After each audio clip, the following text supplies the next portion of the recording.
Hayo, ngayong araw nga pala, tayo yung magagayak. Ay pupunta tayo ng farm para magtrabaho. Grabe naman talaga ang fog ngayong araw na ito. Tapos sa labas pa tayo magtatrabaho. Ang ganda ng timing natin. For sure, mangangatog na naman ang ating katawan. Ang sakit na naman sa paa at kamay. Tignan mo naman yung fog dito sa farm mo. Ay grabe, parang hindi na naalis. As dyan tayo sa gitna magtatrabaho ng ilang oras. Gambari masyos lang, buhay farmer nga naman dito sa Japan. Kahit sobrang lamig, magtrabaho pa rin tayo dahil kailangan. Kasi nga, alam mo naman, ang daming bayaran dito. Katulad ng tax, pensyon, at iba pa. Obligado itong bayaran. Kasi nga, ang higpit ngayon ng government dito.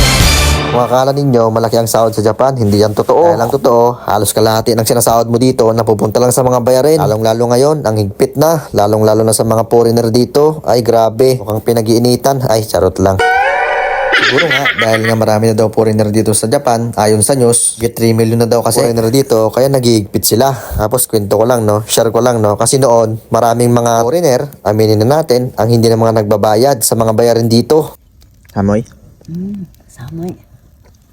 Ang haba na ng kwento mo, boy. Pero ito talaga, pagdating ng break time, ito ang inumin natin, asahe, kohi, or coffee. Perfect para sa malamig na panahon. Magsusunog tayo, ayan, may kunting apoy. Kahit papaano, magkaroon man lang ng init. Dahil sobrang lamig, grabe ngayong araw na ito. Ang sakit mo sa bones, boy.